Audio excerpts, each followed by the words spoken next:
Okay, be honest with me for a second. Do you actually use your white pigment ink pad, or is it just sitting there looking pretty, collecting dust in your craft drawer?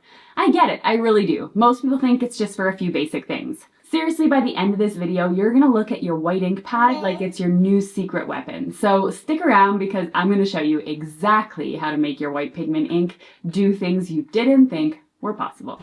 All right, let's start with the first technique. So I have inked up my stamp in white pigment ink and stamped it onto some craft cardstock. This is one of my favorite techniques and probably one of the easiest. Make sure to wipe off your ink pad when you're finished and clean it really well, as pigment ink can be quite messy.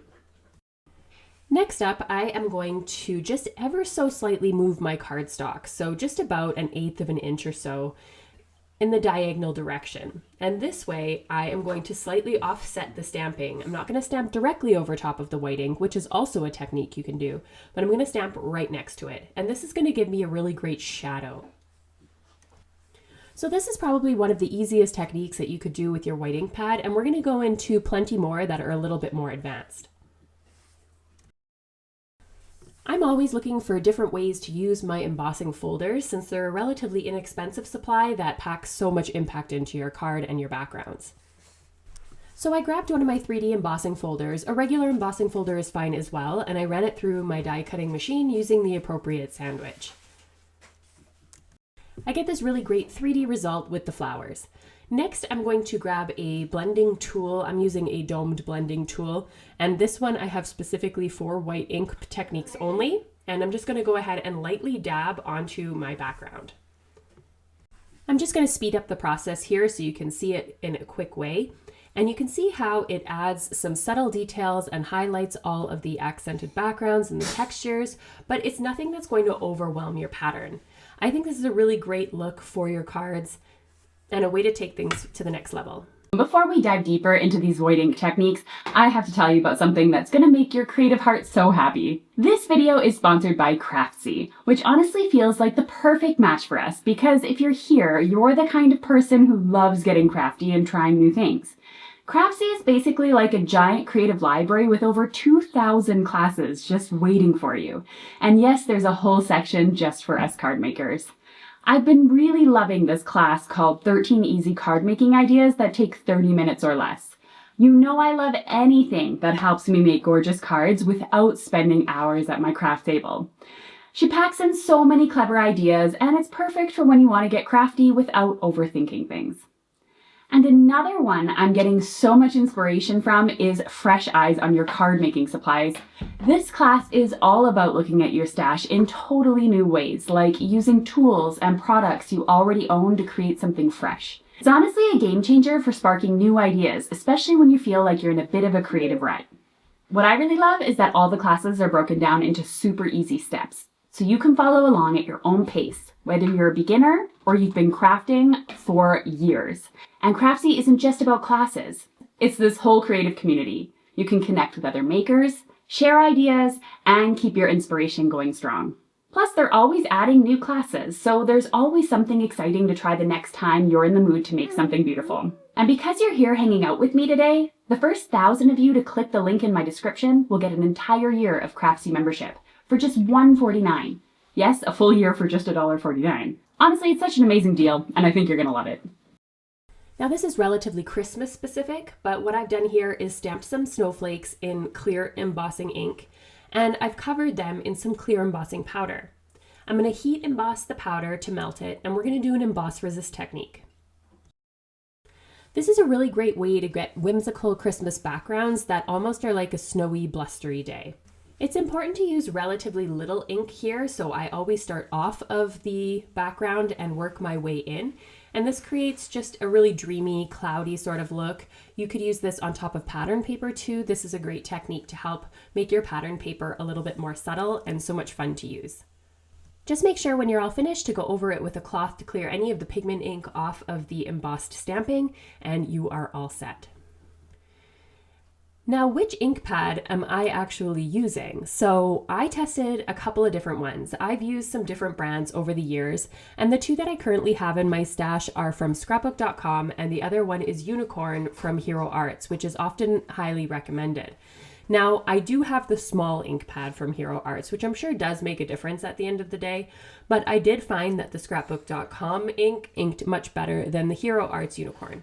You can see on the left is the scrapbook.com and on the right are Unicorn ink, and I just refilled both of those inks before stamping. Now, how about a great masking technique? I grabbed some masking tape and I created a diagonal on my card, and I'm also using a stencil on my background as well. I'm using my grip mat to hold everything in place on top of a rotating mat, but neither of those are necessary for this technique. You can simply just tape down your cardstock if you prefer. I'm grabbing the white ink now and I'm going to go over top of the stencil. Because this is a really detailed stencil and I don't want to use a blending brush with pigment ink because they get kind of gunky, I'm just pouncing on top of the stencil rather than kind of rubbing it in, because when you rub it in, it will actually either ruin your stencil or you will get sort of chunks taken out of the sponge of your blending powder, or your blending tool rather. And so I like to just do this technique where I kind of go back and forth ever so slightly and pounce up and down. This is a really great way to get subtle texture on your backgrounds that's really beautiful and gorgeous.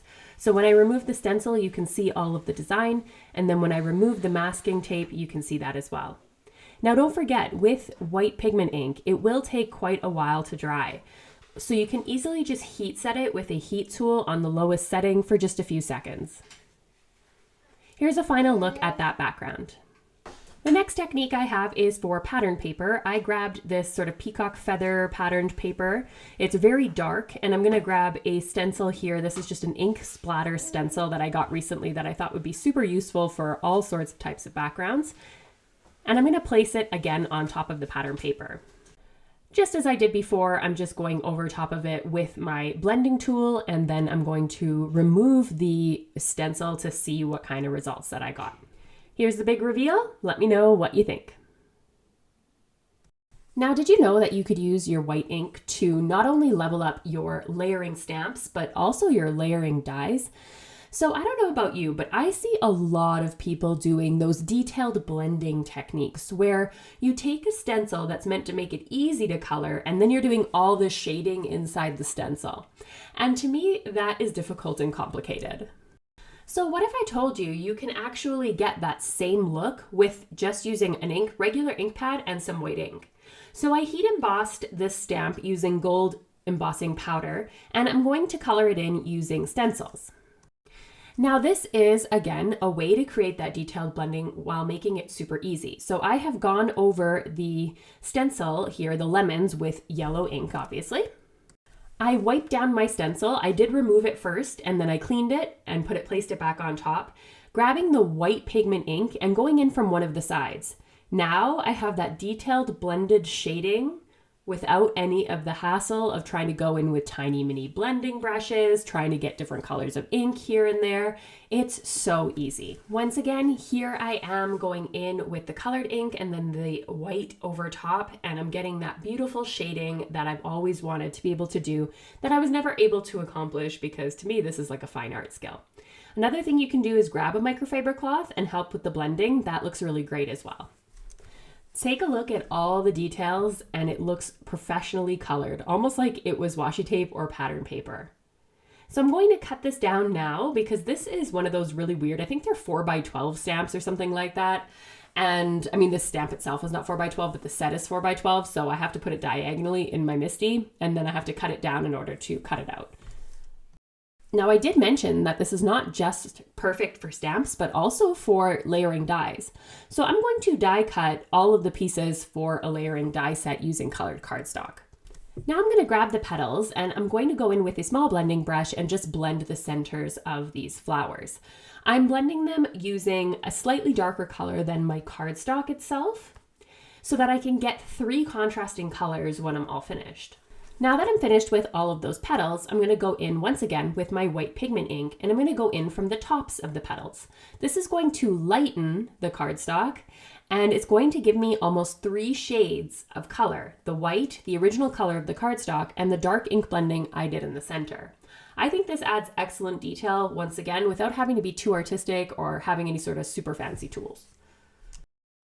I did the same thing with the leaves, starting dark at the bottom, light at the top. And when I began to glue them and put them all together, all of these beautiful details came out, and it turned the flower into beautiful to absolutely stunning with the details. Another thing I really enjoy doing is just adding background stamps like this one with partial ink blending or stamping with the white ink. I'll put it onto some colored cardstock and it creates an ever so subtle background that is really beautiful, that doesn't overpower, but definitely gives some texture to your card. So I finished all of these cards more or less off screen. I am going to come out with a more detailed shorts video on the step-by-step process for finishing these cards, but I didn't want to make this video too long. So that's how I combined the flowers with the background. Next up, this is what I created with that beautiful layered stamping that we did. For the simple offset stamping, I just stamped a sentiment and called it a day.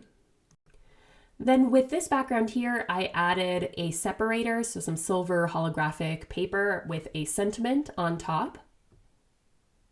And this card here, all it really needed was a sentiment to be finished. And that's one of the things I really like about these techniques is it's not really difficult to change or finish the cards. You just kind of add a sentiment and you're more or less done. So we went over so many techniques today. Patterned paper, adding to embossing folders, to stencils, offset stamping, layered stamping, and layered die cutting.